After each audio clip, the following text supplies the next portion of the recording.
Hey, tell you what, I got a solution to your housekeeper problem. You can have my roommate. Oh, that's a terrific offer, Benjamin. Бу бик яхшы тәкъдим, Бенни. Бу сине яңа миссис Смейлс эзләүдән туктатыр.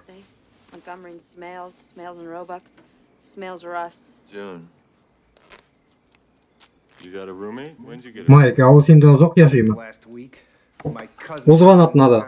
Һәм 7 көн эчендә минем тормыш тәмәккә әйләнде.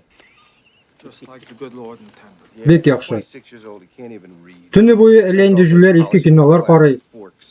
Чәнечкәләрне чистарта. Read, what you mean, like words? Аңа 27 яшь, ул укый да белмәй. Stupid old movie. Ничегендә укый белмәй. Бел укый белмәмен. Ә мин төне буе йоклый алмыйм. Cable TV. June. Ә син кабель телевидениесын яса.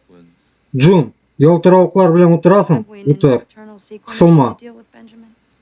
Син безнең ялтыравыклы проблема килеп чыган маташасыңмы, Бенни? Так, булды. Бу соңгы тарату. Come on, play cards.